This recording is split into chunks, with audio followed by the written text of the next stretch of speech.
Aleluia. Glória a Deus. Glória a Deus. Eu quero hoje trazer como tema a ceia do Senhor. Diga comigo, a ceia do Senhor. Abre comigo em primeira carta aos Coríntios, capítulo 11, versos 17 ao 34, nós vamos ler.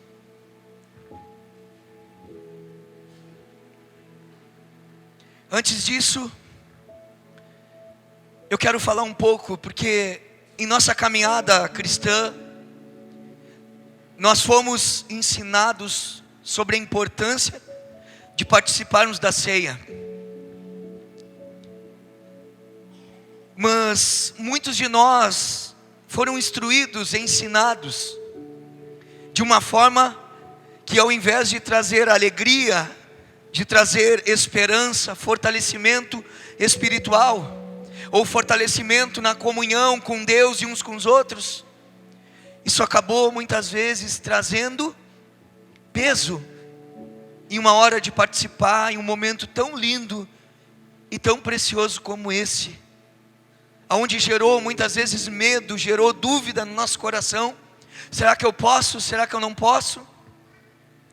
E o grande problema é que aonde começa a se ensinar a ceia do Senhor, todos aqueles que pregam muitas vezes ou que falam sobre ela, começam a ensinar ela a partir do versículo 23.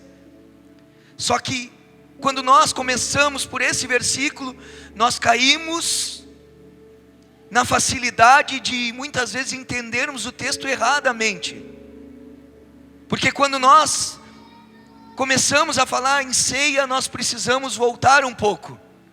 Precisamos começar a falar a partir do versículo 17. Então, a forma que hoje se ensina, ela acaba trazendo muitas vezes um entendimento fora do contexto do que realmente seria participar com discernimento, tendo discernimento ou não tendo o discernimento daquele momento. E também do texto quando ele fala da forma digna ou indigna de participar da ceia. Então nessa noite eu quero trazer o entendimento com relação ao contexto da época, o que estava acontecendo, por que Paulo falou daquela forma, por que Paulo ensinou daquele jeito, o que realmente estava acontecendo, e só assim nós entendermos a forma correta daquilo que diz as Escrituras Sagradas. Vamos ao texto então, irmãos. Eu vou estar lendo aqui na versão NVI, a nova versão internacional. Vamos lá então, versículo 17 de 1 Coríntios capítulo 11. Diz assim: entretanto, nisto que lhes vou dizer, eu não os elogio, pois as reuniões de vocês, elas mais fazem mal do que bem. Olha só como que começa. Quantas vezes a comunhão que nós temos uns com os outros, em vez de ser uma comunhão boa, ela se torna uma comunhão ruim. É possível isso? É possível. Quando muitas vezes o foco e o centro não está realmente em Jesus, naquilo que Ele ensina, na sua palavra, e muitas vezes está centrado no nosso desejo, nas nossas vontades, nas nossas carnalidades. Então Paulo, ele, nesse mesmo capítulo, no versículo 2, ele começa elogiando os coríntios, os irmãos coríntios. Ou seja, porque eles eram pessoas que lembravam das tradições, ou seja, que preservavam os ensinos do Evangelho, exatamente da forma que Paulo os ensinara. a forma que Paulo havia transmitido. Então Paulo começa o capítulo, esse mesmo capítulo, no versículo 2, elogiando a eles. Só que agora, o mesmo Paulo que elogia, agora ele os adverte, ele os exorta, ele os confronta, da forma séria, que foi aplicada aqui nesse versículo. No versículo 17 ele diz: eu não os elogio, pois as reuniões de vocês, elas fazem mais mal do que bem. Traduzindo, o que Paulo estava falando? O culto de vocês, ele é ruim. O culto de vocês, ele é ruim e faz mal. Então, irmãos, há possibilidade de nós, eu e você, oferecermos um culto ruim e fazer mal ao invés de bem? Sim. Todas as vezes que as escrituras, elas não são ensinadas de acordo com o ensino verdadeiro que ela trouxe ou traz, nós trazemos um peso, trazemos um sentimento de medo, de desânimo.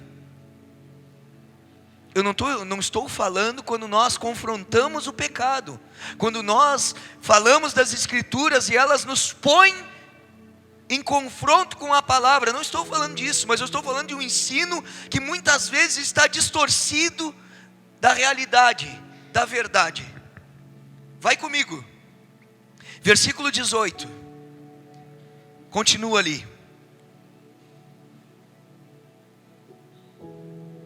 Diz assim: em primeiro lugar, ouço que quando vocês se reúnem como igreja, há divisões entre vocês, e até certo ponto eu o creio. A divisão era a marca da igreja de Coríntios. Só que nesse momento ela tinha atingido uma grande proporção, o nível mais alto que expressava essa divisão. Agora não se tratava somente de divisões por causa de personagens, ou seja, de Paulo, de Apolo, porque no início, como nós estudamos 1 e 2 Coríntios aqui, nós vimos que uns diziam: eu sou de Paulo, outros diziam: eu sou de Apolo. Agora ela chegou num ápice da divisão, que não estava mais vinculada a pessoas, a personagens, ou por questões também que aconteciam entre irmãos, que eram levadas aos ímpios. Agora Paulo mostra que agora os crentes, agora os cristãos estavam indo para o culto e voltando pior. Pode isso, Arnaldo? O 19 diz: pois é necessário que haja divergências entre vocês, para que sejam conhecidos quais dentre vocês são aprovados. Olha só o que Paulo fala: é necessário. Algumas versões vai dizer mister, que significa essa palavra necessário. Paulo vem e traz uma frase forte: precisam acontecer realmente essas divergências ou divisões entre vocês. Para quê? Para que precisa? Por que Paulo destaca isso? Porque a igreja de Corinto era uma igreja dividida, uma igreja desorganizada, uma igreja competitiva, uma igreja egoísta. Na sua grande maioria não pensava no próximo. Tem alguma coisa a ver com isso hoje, nos nossos dias? Às vezes nos sentamos ao redor da mesa para cearmos juntos, e hoje nós vamos ver o quanto que eu e você ainda somos religiosos. Mas esse versículo ele traz um ensino, que aqueles que causam, preste atenção, aqueles que causam, aqueles que criam contendas, que criam divisões, eles são identificados. E quando eles são identificados, eles evidenciam aqueles que são aprovados. Aqueles que realmente estão entendendo o Evangelho e estão tentando fazer a coisa certa. Eles revelam aqueles que não estão nem aí para grupinhos, para disputas de vaidade. Ou seja, não estão querendo ou desejando viver uma igreja carnal, mas sim uma igreja espiritual. Você consegue ter entendimento do que eu estou falando? Aí ele vai e fala no 20, e o 21, e o 22. Do 20 ao 22 eu vou ler.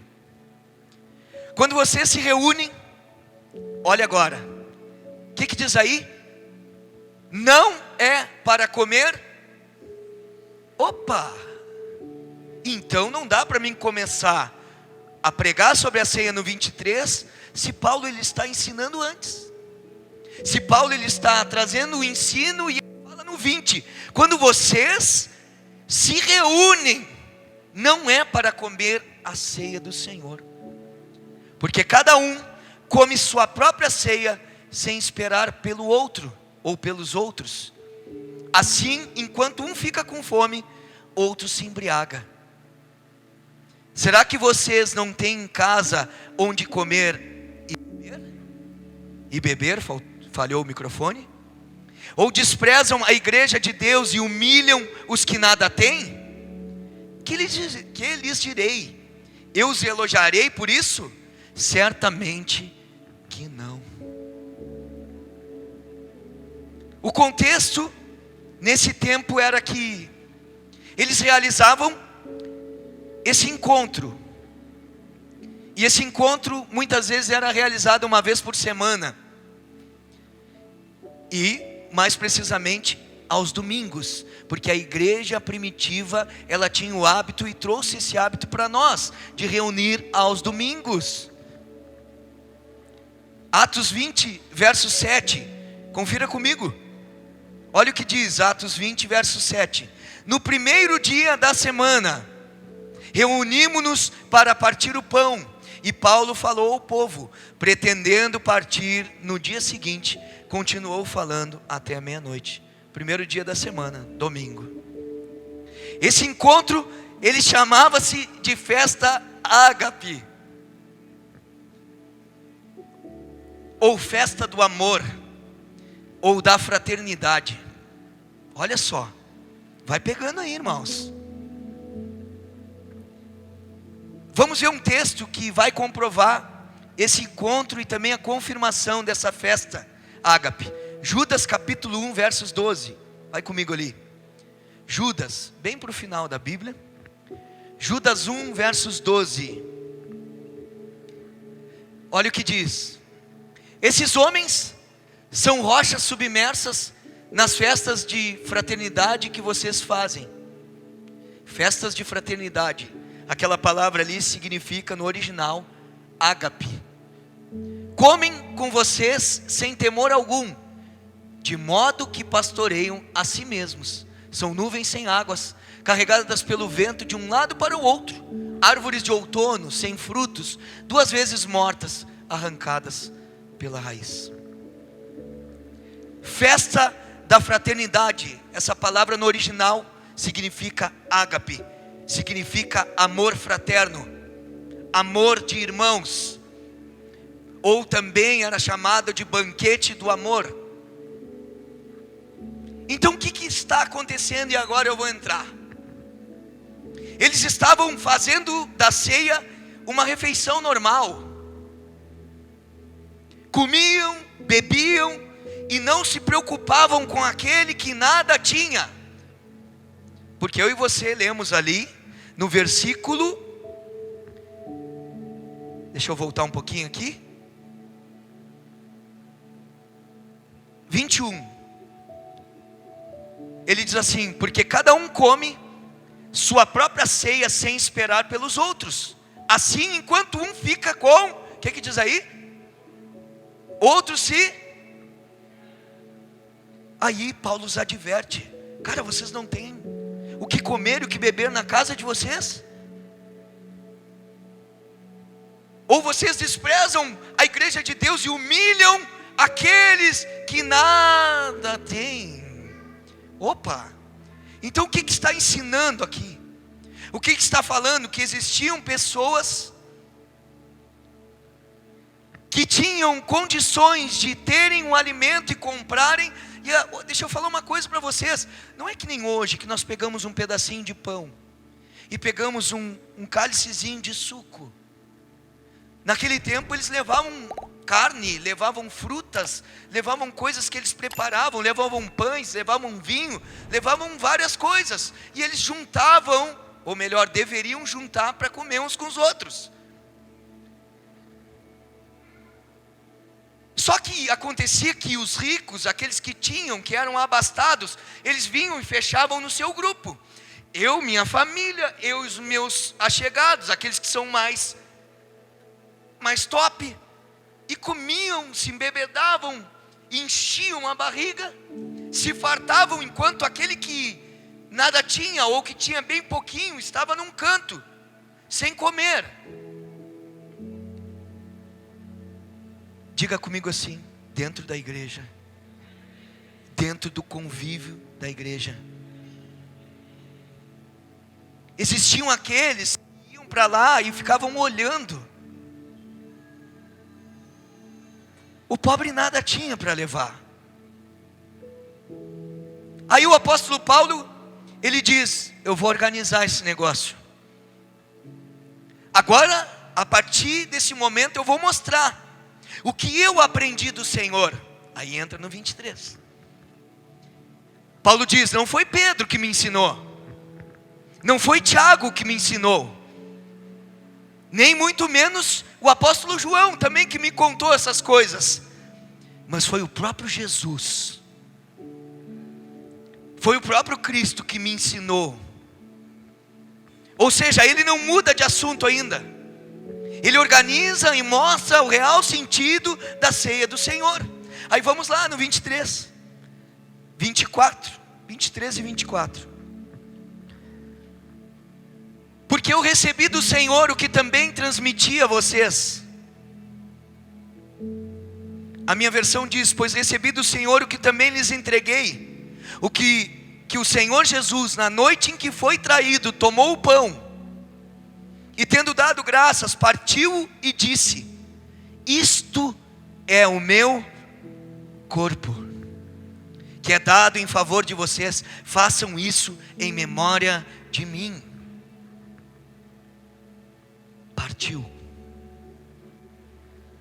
no sentido de você e eu sermos parte desse corpo. Esse corpo que foi entregue à morte, esse corpo que foi massacrado na cruz para que eu e você tivéssemos vida. E ele diz: é dado em favor de vocês. João capítulo 6, do verso 53 ao 58, leia comigo ali. Vamos embasar.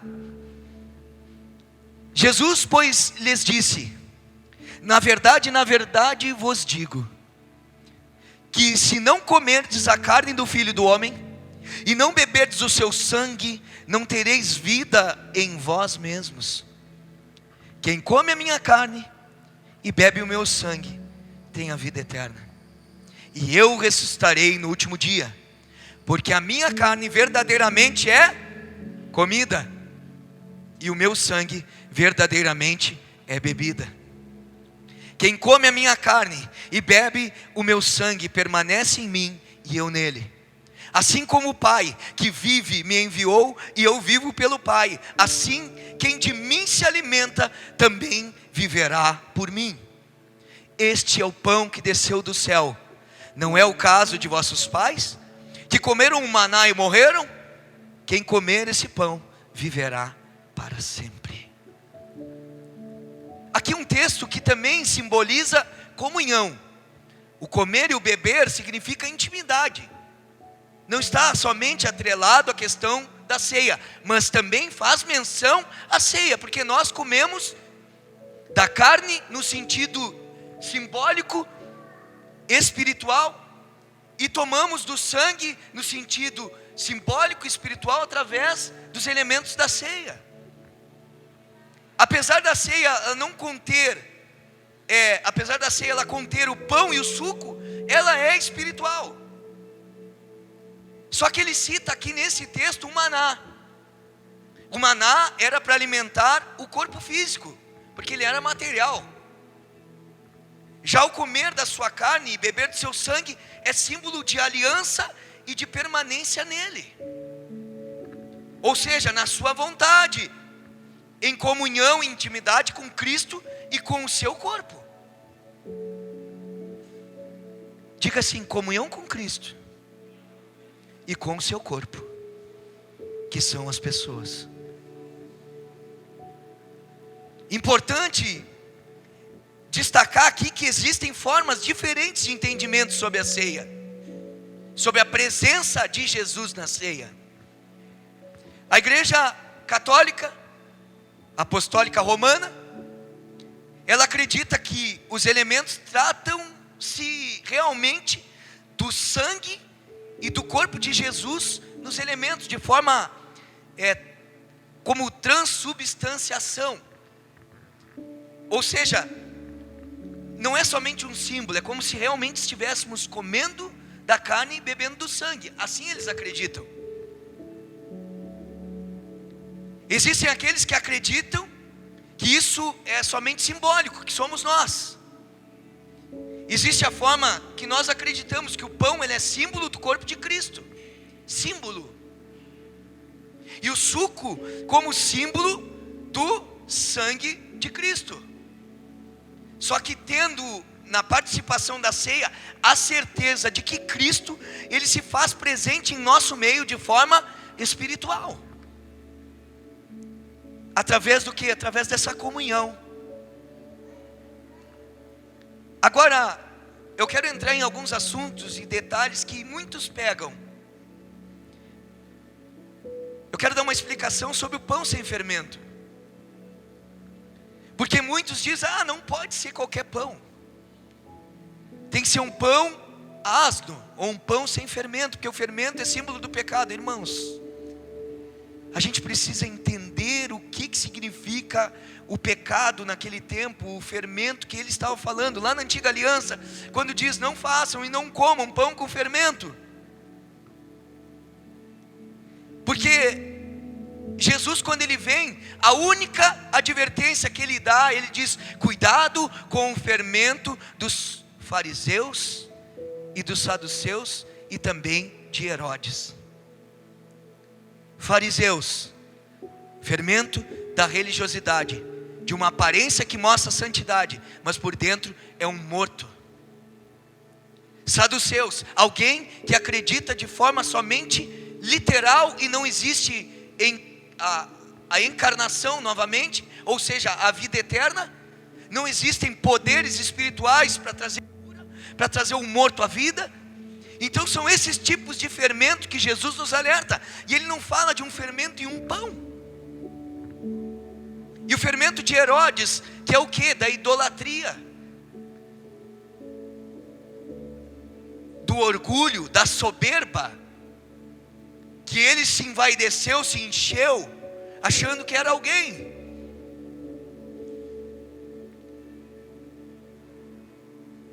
Então vamos juntos, seguindo. Qual o problema de nós colocarmos um pão que tem um fermento para dar o crescimento nele? Porque o próprio Jesus usa o reino de Deus e ele usa como figura o pão. Ele diz, se você botar fermento, o reino dos céus é como um pão, que uma mulher vem, coloca fermento. Irmãos, o problema não está em um fermento que a gente compra em uma padaria e coloca e comemos um pão. O problema está no fermento do pecado que muitas vezes está nos nossos corações. O fermento da religiosidade, que somos religiosos e não práticos. Nós nos preocupamos muito mais em mostrar do que ser. Aí ele continua no versículo 25 e 26. Vá comigo, preste atenção, irmãos. Nós vamos nos aprofundando. Diz assim: da mesma forma, depois da ceia, ele tomou o cálice e disse: esse cálice é a nova aliança no meu sangue. Façam isto sempre que o beberem em memória de mim. Porque sempre que comerem desse pão e beberem deste cálice, vocês anunciam a morte do Senhor até que Ele venha. Todas as vezes que nós participamos de um momento como esse que vamos participar nessa noite, nós anunciamos através da ceia a morte do Senhor. Eu participo da ceia, eu participo dela lembrando da morte de Cristo, mas de que forma? Substitutiva, faltou. Ou seja, Ele é o substituto, Ele morreu em meu lugar, era para mim morrer. O culpado era eu.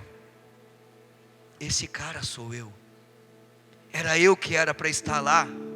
Era você que era para estar lá. Jesus veio e tomou o meu e teu lugar. Da mesma forma que Abraão, quando Deus pede Isaac em sacrifício, Deus pede. Abraão sai, pega o seu jumento, pega Isaac, coloca em cima daquele jumento, pega o seu cutelo, que era uma espécie de faca, e ele vai até o monte. Quando ele chega no monte, ele está a ponto de sacrificar Isaac, e naquele momento aparece um cordeiro. Deus providencia um substituto para Isaac. Aquilo era um tipo, mostrando que Jesus viria e morreria no meu e no teu lugar. Da mesma forma que Isaac foi substituído pelo cordeiro, César, Camila, Guilherme, Júlia, Célio, todos que estão aqui foram substituídos pelo Cristo. Ele morreu em meu e o teu lugar. É lembrarmos disso. Ela me remete ao passado, ou seja, ao olhar para trás.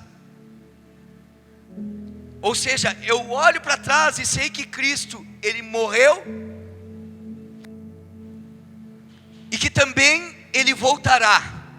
Ou seja, ela me remete ao passado, à sua morte, mas também ela me leva ao futuro, à esperança e à certeza da sua vinda.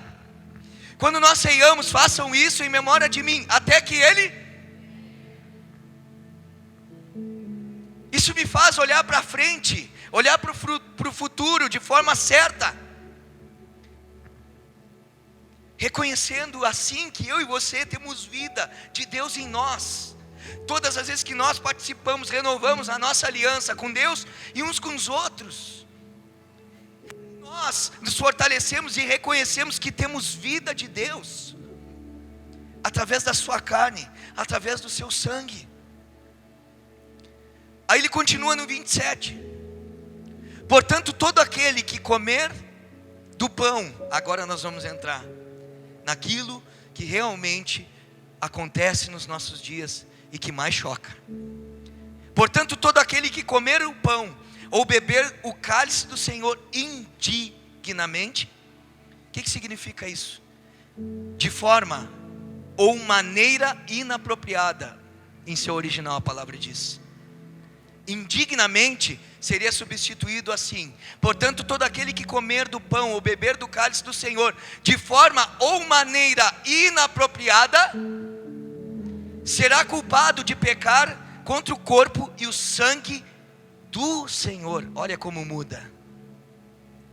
Quando que eu participo de forma indigna? Quando eu pequei? Ou quando eu não entendo o seu real significado? O que você entendeu aqui agora que eu falei? 1 João capítulo 1, versos 8 ao 10. Olha o que diz: se dissermos que não temos pecado, enganamo-nos a nós mesmos, e não há verdade em nós. Se confessarmos os nossos pecados, Ele é fiel e justo para nos perdoar dos pecados e nos purificar de toda injustiça. Se dissermos que não pecamos, fazemo-lo mentiroso, e a sua palavra não está em nós. Opa! Precisamos entender que somos indignos. E aqui está dizendo isso. E como assim? Que aquele que participa de forma indigna pode ser o pecado, então ninguém poderia participar. Porque todos nós pecamos todos os dias. Se tem alguém que não peca aqui, já não deveria estar na terra, já deveria estar no céu, porque é um anjo. E se diz que não peca, é um mentiroso, e está fazendo Jesus de mentiroso também. É o que nós lemos, sim ou não? Versículo 10 diz: se dissermos que não pecamos, fazemos-lo mentiroso, e a sua palavra não está em nós. Romanos capítulo 3, versos 23, ele diz assim: pois todos pecaram e estão destituídos. A NVI, ela diz: não alcançaram o padrão. Ou seja, pois todos pecaram e não alcançaram o padrão da glória de Deus. O que significa então ser digno? Ser digno significa qualidade moral, valor próprio. O que nos torna aptos a participar não é por isso. Não é porque nós temos uma qualidade moral que seja nossa, ou que venha de nós, ou um valor próprio. O que nos torna digno de participar é porque Cristo, Ele nos torna digno. Quando Deus olha do céu, Ele vê o sangue do seu Filho em mim e em você. Ele, quando olha do céu, Ele vê Cristo em nós. E isso nos torna dignos. Então, de forma indigna no texto e no contexto, está relacionado à forma, à maneira, o entendimento errado sobre a ceia. Paulo traz a resposta no versículo 20 ao 22, irmãos. O que é indignamente? É comer a sua própria ceia sem esperar pelos outros? É se aproximar da mesa do Senhor como se estivesse sozinho, ou só com os nossos, ou só com aqueles que eu fecho. O indignamente é chegar diante de Jesus e achar que a minha vida não tem nada a ver com a sua. Viu como tem? Você pode até querer ser individualista, mas individualista não entendeu o Evangelho ainda. Até porque, eu sempre falo isso, o Pai não é meu, o Pai é nosso. O pão não é meu, o pão é nosso. O reino não é meu, o reino é nosso. Deus nos tira da primeira pessoa do singular e nos coloca na primeira do plural. Ele me tira do eu e me coloca no nós. Você foi para o colégio, né? Você estudou verbos. Certamente errou muito, que nem eu. É pretérito, perfeito, imperfeito, aquelas coisas difíceis. Mas a primeira pessoa significa eu, tu, ele. A primeira do plural, nós, vós e eles. O indignamente é chegar diante de Jesus e achar que a minha vida, ela não tem nada a ver com a sua. É o egocentrismo, o egoísmo. Será que não está muito atrelado à igreja dos nossos dias? Que cada um busca a sua bênção, que cada um busca o melhor para a sua própria vida, não importa os outros. E isso tem entrado para dentro das comunidades de fé. Só deixa eu te falar uma coisa, isso é mundano. Isso é ensino terreno e não celestial. O ensino que o Senhor me dá é primeiramente amar a Deus sobre todas as coisas e ao meu próximo como a mim mesmo.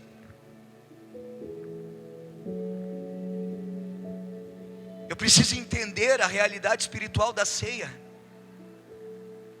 Primeiramente, eu entendo que Cristo morreu por meus pecados,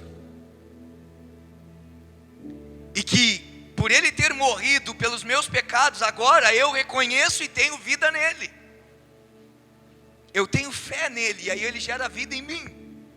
Eu tenho comunhão agora, a partir disso, com o corpo e com Ele também.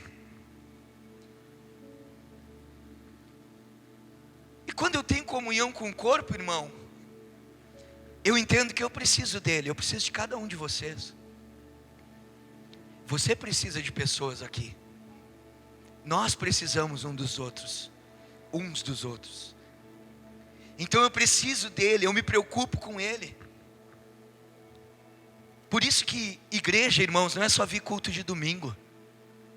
Por isso que nunca você vai viver igreja na sua plenitude enquanto você vir uma vez por semana. Enquanto você não tiver mesa com ninguém, quando você não tiver comunhão durante a semana, na tua agenda você não tiver pessoas que realmente você parte o pão na tua casa, muitas vezes uma janta. Sabe quando é que a gente ceia uns com os outros? Não precisa somente ser desses dois símbolos. Quando eu e você sentamos à mesa com alguém, convidamos alguém para ir na nossa casa, vamos na casa de alguém, tomamos um café, almoçamos, jantamos, temos um tempo junto, nós estamos tendo mesa de comunhão, estamos sendo igreja, estamos sendo o corpo de Cristo, aonde na comunhão do corpo há o fortalecimento dos membros. Então, aqui o que está sendo combatido é o egoísmo. Deixa eu falar uma coisa, isolamento muitas vezes significa egoísmo. Eu estou só olhando para mim, eu estou olhando para minhas dores, para as minhas coisas, estou olhando para o que eu estou passando. E aí entra um momento que eu começo a me vitimizar com isso. Eu começo a achar que Deus foi injusto, que as pessoas foram injustas. E o que Deus quer que eu e você façamos é o quê? Pare de olhar para nós e olhe para Ele. Olhe para Ele, porque olhar para Ele vai me fazer olhar para os outros depois. Mas não olhar para os outros para julgar, para tirar pedra, para ver defeito. Mas ver as pessoas com o amor que Ele nos olha.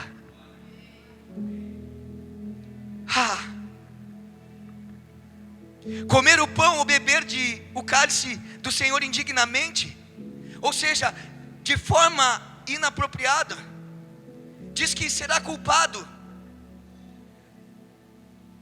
A versão João Ferreira de Almeida, ela diz, será réu. Está muito em dia, né? Para aqueles que são advogados, para aqueles que conhecem a questão, que já olharam filmes. Será réu, não é advogado, aí seria o culpado, né?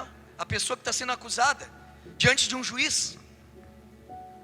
Então nós seremos aqueles que são acusados, ou seja, de pecar contra o corpo e o sangue do Senhor. Então é muito sério isso, eu participar de maneira inapropriada. Então você já sabe que não é porque você pecou. Você já entendeu que não é porque você errou essa semana que você não vai mais tomar a ceia. Porque você não pode deixar de participar de algo que é em favor de você. Se Cristo morreu em favor de nós, partiu o seu corpo em favor de nós, por que nós? Se Cristo sabe que eu sou falho, quem me dá a capacidade de suportar e de vencer o pecado é a comunhão com Ele, é a intimidade com Ele, não é a tua força, não é a minha força, não é a minha decisão no meu braço. Não adianta, a gente pode até resistir um momento ou outro, mas a gente vai fraquejar.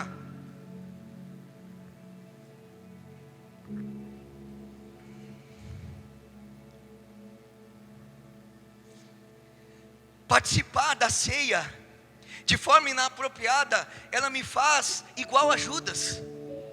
Ai, pastor, que forte isso. Ela me faz igual aos soldados romanos que debocharam de Jesus.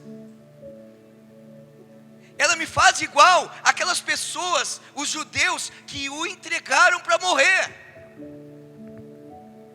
Ela me torna culpado igual a eles, quando eu e você muitas vezes não entendemos o que é igreja, o que é corpo de Cristo.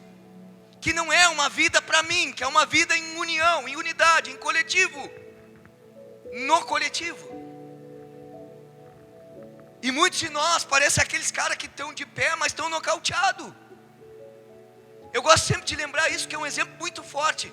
Nós estamos aqui, mas parece que estamos muitas vezes, sabe? Quando uma pessoa, quem gosta de ver luta aqui, sabe como é que é a luta? O cara está batendo no outro, o cara está nocauteado de pé, só não caiu ainda. Já não está mais pensando, já não está mais raciocinando. Por vezes nós ouvimos e continuamos vivendo de forma individual. Continuamos vivendo de forma solitária. Eu não vou me envolver com ninguém porque eu vou me machucar. Tá, mas diz uma coisa: quem é tu que acha que não machuca ninguém? Quem é tu que acha que é tão perfeito que não faz alguém sofrer, alguém se entristecer? Às vezes com uma palavra, com um olhar. Todos nós, irmãos. Só que a dificuldade nossa é de reconhecer. Quem tem um coração ensinável realmente cresce. Quem tem um coração ensinável realmente busca a comunhão com Deus para andar com os outros. E para de olhar para os pecados dos outros, porque muitas vezes se enxerga neles. E vê, isso eu faço também. Eu preciso ter mais misericórdia. Quantos na caminhada olham para aqueles que começam e vê e se chocam? Mas o Cristo está fazendo isso, irmãos. Estende a mão, não joga pedras. Estende as mãos para apoiar, para trazer para perto, mas saiba que quando a pessoa estender a mão para você, você precisa também tomar uma atitude. A misericórdia ela acontece, mas Deus ele precisa que você se posicione. E que eu me posicione. Então ele continua, o 28. Examine-se o homem a si mesmo. E então, o que diz aí? E então, o que diz lá? Depois da vírgula, a primeira palavra. Eu não vi dizer, examine-se o homem e não coma. Ele diz coma. Então o momento de ceia não é para exclusão, é para incluir. É para inclusão das pessoas e não para tirar elas. Então coma do pão e beba do cálice. Participar da ceia me faz o quê? Olhar para trás. Lembrar da morte me faz olhar para frente, a volta de Cristo, mas também me faz olhar para dentro. Está entendendo? Olha o que a ceia é. O momento que nós fazemos memória a Ele pela morte, que Ele morreu em nosso lugar. Ceiamos pensando e sabendo que Ele voltará. Então ela me faz olhar para trás, olhar para frente, mas ela também me faz olhar para dentro. Examine-se o homem a si mesmo. O que significa isso, pastor? Se realmente eu entendo o que significa a ceia. Preste atenção, irmãos. Se eu vivo isto, se tenho real comunhão com Cristo, aqui que está a preocupação. Se eu tenho real comunhão com Cristo e com os irmãos, aí então eu participo. Se eu não entendia, agora eu estou entendendo. Se eu não tinha conhecimento, agora eu tenho. Eu tenho que me responsabilizar. Eu tenho que ser igreja. Eu tenho que ter comunhão com a igreja. Eu tenho que caminhar junto, ajudar, ser ajudado. Eu tenho que somar. Eu tenho que remangar as mangas e dizer, eu estou junto nessa. Precisa desenhar? Ou nós estamos entendendo ainda como muitos de irmãos que entendem que está falando de pecado ainda. Pecado se confessa a todo momento, todo tempo se pede perdão. Pecado nós devemos sim confessar a Deus. Confessar, pedir perdão. E quando um pecado nós não conseguimos sair, a palavra de Deus diz no livro de Tiago: confessai os vossos pecados uns aos outros, para que sejam curados. Quando a coisa está mais complicada, tem que confessar. Perdão nós temos diante de Deus, mas cura quando nós confessamos. para uma outra pessoa. Só que muitos de nós não têm mais coragem de fazer isso porque foram machucados. Abriram sua vida para pessoas que não estavam preparadas e que não eram confiáveis. Agora não trate isso com todas as pessoas que andam ao teu redor. Não trate quem é confiável como alguém que não seja. Não trate alguém que realmente é fiel como alguém que não é. Isso muitas vezes é um processo de cura que eu e você precisamos, porque a religião, ela nos machuca, e nós trazemos essa bagagem e não queremos mais confiar em ninguém. E aí nós colocamos todo mundo no mesmo pacote. Pastor é tudo igual, irmão é tudo igual, isso é tudo igual, igreja é tudo igual. Não é tudo igual, irmãos. Existem pessoas que querem, existem aqueles que não se dobraram, existem aqueles que são remanescentes, existem aqueles que querem adorar e agradar a Deus. Existem. Cabe a mim e a você identificá-los. Você tem olhos, você consegue perceber, mas tem que andar junto. Porque se você e eu não andarmos com as pessoas, não há como ver fruto. Como é que você vai saber quem eu sou? Eu posso aqui chegar no domingo e você achar que eu sou um homem de Deus. Você pode pensar. Você pode muitas vezes, eu sempre digo para as pessoas, você precisa realmente me conhecer fora daqui. Ir na minha casa, ir até onde muitas vezes eu estou no trabalho, me ver na rua, em meio ao convívio com as pessoas. Se as pessoas te verem na rua, você é cristão? Se estarem nas tuas conversas, na tua casa, você é considerado cristão? Se estarem aonde, muitas vezes, o homem não pode estar, mas o Espírito de Deus está, irmãos. E isso tem que trazer temor para mim e para ti. Então, se eu e você continuarmos participando de uma ceia sem ter comunhão com o corpo, cara, a gente está fazendo isso de forma indigna. Ah, mas eu só venho na igreja, pego a palavra e vou embora. Não entendeu nada. Se alimenta que nem aquela palavra que diz, se eu não me engano em Isaías, como ovelhas gordas, ovelhas que estão cheias de lã, ou seja, para si, mas não são prontas para ajudar as outras, para serem tosqueadas, para dar retorno com a lã que produziram. Está errado quando você sentamos em uma cadeira, em um banco, e não temos envolvimento com o corpo, irmãos. Igreja não é um lugar para você ir, é uma família para você frequentar e andar junto. Por isso que igreja, ela não tem que ser a mais próxima da tua casa, ela tem que ser a mais próxima da Bíblia. Ela tem que ser aquela igreja que realmente te estimula a viver o amor a Deus e o amor pelos outros. Hoje está cheio de pregador que vai pregar o que tu quer ouvir, mas profeta que é profeta vai falar o que você precisa ouvir, não o que você quer. É muito legal quando o profeta vem e ele chega e me fala alguma coisa que eu estava esperando em uma resposta de Deus, mas é quando ele fala que tu tem que te alinhar, que eu tenho que me alinhar, quando ele fala que tu tem que tomar realmente a posição na tua vida, aí a gente não quer, e muitas vezes se caracteriza como homem, como mulher de Deus. Por isso que Paulo diz que o profetizar é muito mais importante do que o falar em línguas. O que ele estava falando? Profetizar é o que eu estou falando nessa noite. Eu estou fazendo aqui. Eu estou proferindo a palavra de Deus. Eu estou proferindo as verdades da Bíblia. Eu estou proferindo aquilo que traz vida para mim e para ti.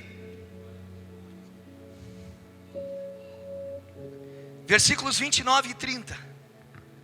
Pois quem come e bebe sem discernir o corpo do Senhor, come e bebe para a sua própria condenação. Por isso, há entre vocês muitos fracos e doentes, e vários já dormiram. Preciso entender, irmãos, que a vida está no corpo, está na comunhão com Cristo e uns com os outros na unidade, ou seja, uma harmonia,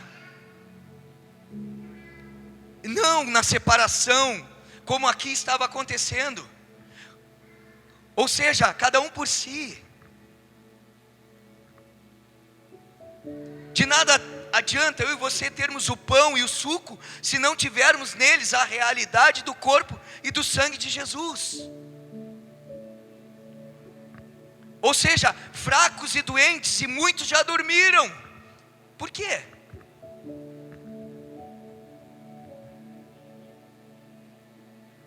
Porque esses aqui foram réus, foram pessoas culpadas, porque tomavam e comiam da ceia muitas vezes, de forma que não entendiam.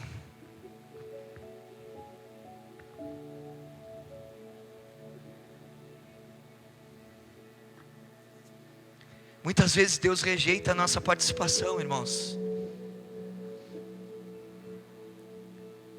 Como assim, pastor? Ele rejeita quando eu e você participamos da forma errada. Quantos aqui nessa casa já estão ouvindo essa palavra pela terceira vez? Ou quarta? Eu já preguei isso. E muitos de nós continuam vivendo do mesmo jeito ainda, irmãos.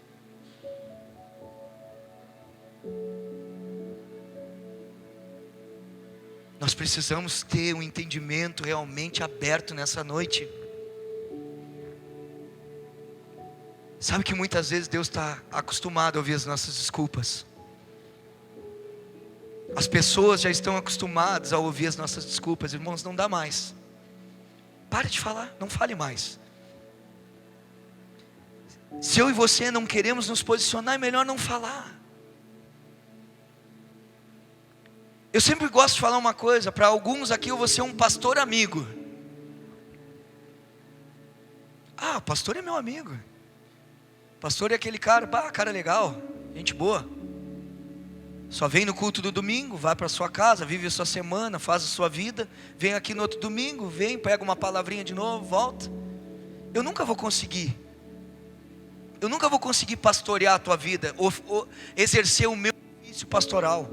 Porque você não chega para o corpo, você não entra para o meio do rebanho, você não entra para o meio do aprisco, você não deixa ser cuidado, você não deixa ser alguém que muitas vezes no corpo vai ser confrontado. Eu não vou conseguir ser pastor no meu ofício. Tudo bem, tranquilo. Se você assim quer que eu seja um pastor amigo, beleza, você. Mas não me cobre por aquilo que você não quer. Não me cobre, não cobre a igreja por aquilo que você não quer abandonar. Porque muitos estão fracos hoje porque não querem. Porque é difícil realmente admitir erros. É difícil realmente admitir que muitas vezes nós não queremos Jesus. Que muitas vezes nosso coração anseia por tantas coisas antes dele. Versículos 31 ao 33. Mas se nós nos examinássemos a nós mesmos, não receberíamos juízo. Quando porém somos julgados pelo Senhor, estamos sendo disciplinados, para que não sejamos condenados com o mundo. Portanto, meus irmãos, quando vocês se reunirem para comer, olha ali de novo o que ele fala: esperem uns pelos outros. Note que Paulo, ele volta de novo aonde ele começou no versículo 20 e 21 lá. Aí ele continua no 34. Se alguém estiver com fome, coma em casa, para que quando vocês se reunirem, isso não resulte em condenação. Quanto ao mais, quando eu for, lhes darei instruções. Abre comigo em 1 Coríntios 1:10. 1 Coríntios, capítulo 1, versos 10.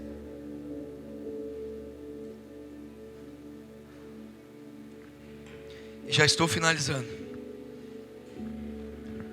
Diz assim: irmãos, em nome de nosso Senhor Jesus Cristo, suplico a todos vocês que concordem uns com os outros no que falam, para que não haja divisões entre vocês, e sim que todos estejam unidos num só pensamento e num só parecer. O que ele está falando aqui, irmãos? Concordância, unidade. Unidade que nos pensamentos, em estar alinhados. Agora olhe comigo, 1 Coríntios 12, do 22 ao 27. Aqui nós vamos ler Bíblia, aqui nós lemos Bíblia, irmãos. Aqui a nossa base de fé está fundamentada no que as Escrituras falam, não no que o homem fala. 1 Coríntios 12, do 22 ao 27 diz assim: pelo contrário, os membros do corpo que parecem ser mais fracos são indispensáveis. E os membros que pensamos serem menos honrosos, tratamos com especial honra. E os membros que em nós são indecorosos, são tratados com decoro especial. Ou seja, uma atenção especial. Enquanto os que em nós são decorosos, não precisam ser tratados de maneira especial. Mas Deus estruturou o corpo, dando maior honra aos membros que dela tinham falta, a fim de que não haja divisão no corpo, mas sim que todos os membros tenham igual cuidado uns pelos outros. Quando um membro sofre, todos os outros sofrem com ele. Quando um membro é honrado, todos os outros se alegram com ele. Ora, vocês são o corpo de Cristo, e cada um de vocês, individualmente, é membro desse corpo. Aqui, esses textos eles mostram a importância de cada um de nós. Eu e você somos um corpo. Você sabia disso? Precisamos chorar juntos com aqueles que choram. Precisamos nos alegrar com aqueles que se alegram. Então por isso que igreja é para compartilhar as lutas, as vitórias. É como eu falei aqui, é sairmos da primeira pessoa do singular e começarmos a viver a primeira pessoa do plural, irmãos. Saia do eu e viva o nós. Você está entendendo o que eu estou falando? Igreja está entendendo que participar de forma indigna, nesse texto não está relacionado a pecado, está relacionado a realmente não ter comunhão, corpo, não ter comunhão, não ter os olhos abertos para a necessidade, para a dificuldade uns dos outros. Quantas vezes em meio a uma missão, nós olhamos cada um para si, para o nosso umbigo, quando fizemos uma missão coletiva, como fizemos no final de semana, cada um faz a sua, e esquece de trazer a sua contribuição, não digo só financeira, mas muitas vezes do serviço, do seu tempo, da sua força, das suas orações. Irmãos, nós não estamos entendendo que nós somos um corpo. Eu e você não somos chamados para estar em uma comunidade somente para ocupar uma cadeira. Nós somos chamados para somar nesse corpo, fazer a diferença. Se eu desse o microfone para cada um daqui, que é membro dessa casa, se fossem verdadeiros, cada um iam dizer: eu acho que deveria de ser feito desse jeito, pastor. Eu também acho, eu acho que tem pouco isso, tem pouco aquilo. Aí eu também retribuiria a pergunta para você: você se envolve? O que você está fazendo para querer dar ideia e não regar essas mangas? Porque você olha o defeito dos outros, ou que os outros estão falhando e os teus você não vê? Porque quanto mais longe eu estou de Cristo, mais longe o meu coração está das pessoas.